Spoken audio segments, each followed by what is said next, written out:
My wife cleaned out my bank account and ran off with my friend, so I took legal action quietly. Now they owe me everything they stole.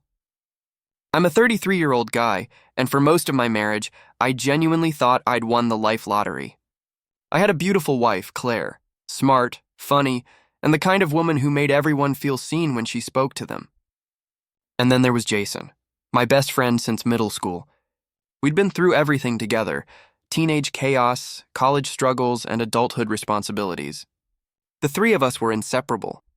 People used to joke that we were like a sitcom trio: the dependable husband, the charming best friend, and the warm-hearted wife who held everything together.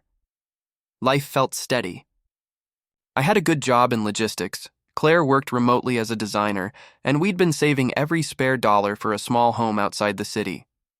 Every Friday night, Jason would come over with takeout and a few beers. Claire would laugh at his dumb impressions, and I'd just sit there smiling, thinking, this is what happiness is supposed to look like. But looking back, there were tiny moments that didn't sit right. Times when Jason would accidentally let slip private details about our savings or the house fund, things I'd only mentioned to Claire. I remember one night when I teased Jason about being bad with money, and Claire snapped, "At least he's not stingy like you." I brushed it off with a laugh, thinking she was just tired. Jason also had this habit of stepping in to fix things that didn't need fixing, offering to check our car, help organize our insurance, even suggesting apps to manage joint expenses. At the time, I took it as him being helpful. That's what friends do, right? If you'd told me then that those same smiles and shared dinners were built on secrets, I would have laughed. But I guess that's the cruelest part about betrayal. It hides best in the moments you think you're safest. It started small, almost invisible. The kind of changes you notice but don't want to admit matter. Claire began staying up late more often, supposedly finishing client work. Her phone was always face down, even when we were watching TV together. When I'd ask who she was texting, she'd sigh and say, "It's just work, babe. You're being paranoid." Jason, on the other hand, was around more than ever. He'd drop by unannounced, claiming he was in the neighborhood. Sometimes I'd come home from work to find him sitting at our kitchen counter with Claire, both laughing over something on her laptop. When I'd walk in, the laughter would fade too quickly, like I'd interrupted a moment that wasn't mine. One evening, I remember Jason showing me a new car he was thinking of buying. I joked, "Must be nice having that kind of cash." He grinned and said, "Maybe Claire can help you loosen up. You save like an old man." Claire laughed harder than she needed to. It stung more than I wanted to admit. Then came the subtle shifts in affection. Claire's kisses became quick, distracted. Our dinner conversations turned into small talk, like she was somewhere else entirely. She started comparing me to Jason in small ways. "He's so spontaneous. You should be more like that." I told myself not to overthink it. After all, we'd been together for years. Every couple hits rough patches, right? But late one night, while she was in the shower, her phone buzzed. The message preview only said, "Same time tomorrow?" My chest tightened. I stared at the screen until the steam from the bathroom fogged the room, trying to convince myself it was harmless. I didn't confront her that night. Instead, I lay beside her, pretending to sleep, wondering when exactly the woman I loved had started feeling like a stranger. A few weeks later, I sat down one night to pay bills, something I'd done 100 times before, when I noticed our checking account was lower than usual. Not by a little. By thousands. My stomach dropped. I went over every transaction line by line, convincing myself it had to be a mistake. But the numbers didn't lie. There were transfers I didn't recognize, small ones at first, then larger sums sent to an account under a name I didn't know. When I brought it up to Claire, she didn't even flinch. "Oh, that," she said, waving it off. "I moved some money to a different savings account. It's for tax purposes. My dad said it's smarter that way." Her tone was casual, too casual. I wanted to believe her, but something about how quickly she answered made me uneasy. That night, while she was asleep, I logged in again and took screenshots of everything. The account she mentioned didn't exist under her name. I searched the routing details, and they led to a business account. No owner listed, just a number. The next morning, I asked her again, softer this time. "Claire, just to be clear, where exactly did you move the money?" Her eyes narrowed. "Do you not trust me?" She snapped. God, you're exhausting lately. I remember standing there in the kitchen, holding my coffee, feeling smaller than I'd ever felt. The woman I married was looking at me like I was a burden. I told myself it was stress, that she'd explain everything eventually. That weekend, Jason came by again with takeout. As he reached into his wallet, I caught a glimpse of a new platinum card, the same bank as mine. He noticed me looking and smirked. Good perks come with loyalty, man. That night, I couldn't sleep. The walls of my home suddenly felt thinner, like the air itself was hiding something from me. It was a Friday night, the kind of night I used to look forward to. I stopped by the bakery to grab Claire's favorite cheesecake, thinking maybe we just needed a quiet evening together. But when I pulled into the driveway, the house looked wrong. No porch light, no sound, just stillness. Inside, the first thing I noticed was silence. Her shoes were gone from the rack. The framed photo of us from our anniversary, missing from the mantel. The closet half empty. My heart started racing as I called her name, checking each room like an idiot looking for a ghost. That's when my phone buzzed. It was a single text. I'm sorry. Please don't look for me. My knees almost gave out. I called her immediately, no answer. I called again. Straight to voicemail. A cold realization began to crawl over me. She wasn't coming back. Then, out of habit or desperation, I tried calling Jason. It rang once. Then twice. Then your voicemail. I checked his social media. His profile was suddenly private. My mind started connecting dots I didn't want to see. I opened the bank app, hands trembling. The account? Empty. Every dollar we'd saved for years, gone. Even my personal savings, the one she had access to for emergencies. Zero. My vision blurred. I sat on the floor, staring at my phone screen, surrounded by the echo of everything that used to feel safe. For hours, I just sat there, replaying every joke, every smile, every time I thought they were just being close friends. Outside, rain began to fall, soft at first, then heavy. I remember thinking it felt cruelly fitting, like the world itself was mourning what I'd just lost. But the truth was, the storm was only beginning. The days that followed didn't feel real. It was like walking through a nightmare that refused to end. I'd wake up expecting to hear Claire humming in the kitchen or see a text from Jason about grabbing lunch. But every morning, reality slammed back in, like empty house, empty bank accounts, empty heart. I didn't tell anyone at first. I was too ashamed. How do you explain to your friends that your wife and your best friend disappeared together and took your entire life savings with them? When I finally told my parents, my mom cried. My dad just shook his head and muttered, "You trusted too much." He wasn't wrong. I started seeing photos of them online, Claire and Jason smiling on a beach somewhere, drinks in hand, looking like the picture of freedom. Mutual friends stopped reaching out. Some didn't know what to say. Others probably believed I had done something to drive her away. That's what hurt the most, not just the betrayal, but the humiliation. One afternoon, I got a call from the bank's fraud department. The woman on the line was gentle but firm. She explained that since the accounts were joint and Claire's name was legally on them, there wasn't much they could do. Everything she withdrew was technically authorized. My chest felt hollow. I'd worked 15 years for that money, overtime shifts, weekends, every promotion, all gone with one betrayal. That night, I sat alone on the living room floor, surrounded by empty pizza boxes and silence. I thought about calling Jason's parents, demanding answers, but what would that change? They'd made their choice, together. I wasn't angry yet. I wasn't anything, just numb. Because when someone takes everything, your trust, your love, your future, anger feels too small to hold it all. But that numbness wouldn't last. Something colder and sharper was waiting to take its place. A few weeks later, when the fog finally started to lift, I realized I couldn't keep drifting through the wreckage. I needed to understand what had actually happened, not just emotionally, but financially.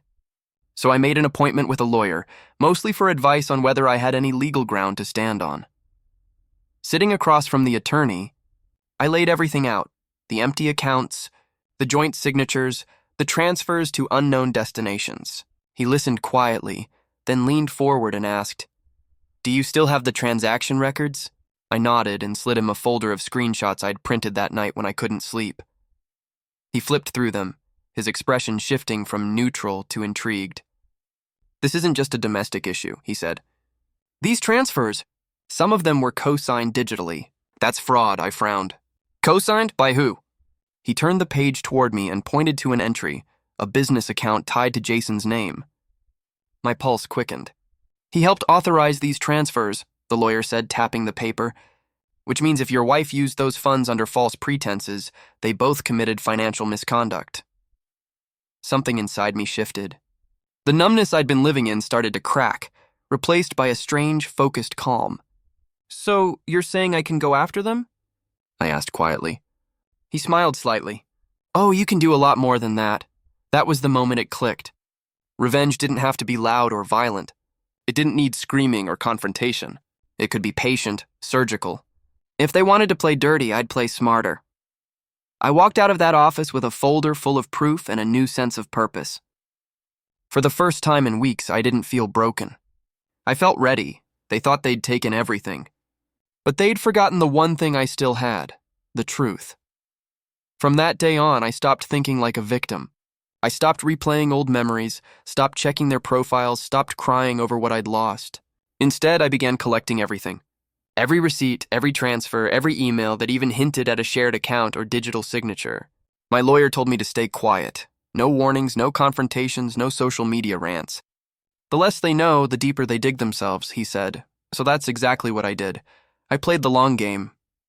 I called the bank pretending to need account clarification, just to get time-stamped confirmations. I tracked down the fake business Jason had opened. Turns out it wasn't even registered properly. The address was a P.O. box. He'd been siphoning money through a ghost company. Meanwhile, Claire and Jason were living it up. I could see it through mutual friends' posts. Weekend getaways, expensive brunches, designer clothes. They thought I'd completely given up. Good. That's what I wanted. I even changed my number, making it look like I'd disappeared from their lives for good. Behind the scenes, my lawyer built a wall of evidence so airtight it could suffocate them both. Every document cross-referenced, every message preserved. He even found out that one of their luxury purchases, a new car, was technically in my name. That meant when the time came, I could freeze it. The waiting was brutal. There were nights I wanted to drive to their apartment and scream in their faces, but I didn't. Instead, I sat with the silence, letting it sharpen me. The old version of me, the trusting, forgiving one, was gone. I wasn't after revenge anymore. I was after justice. Quiet, precise, and absolute. They looked unstoppable online, like the kind of people who bounce back from anything. Claire's stories were full of sunsets and champagne. Jason's feed was all new gadgets and expensive coffee cups. Every photo was a little stab. I'd scroll with my coffee gone cold, the glow of the screen feeling like salt on a wound. The apartment they posted from had floor-to-ceiling windows. The filter made them look like a couple in a movie. In reality, they were living off of my overtime and my mortgage payments.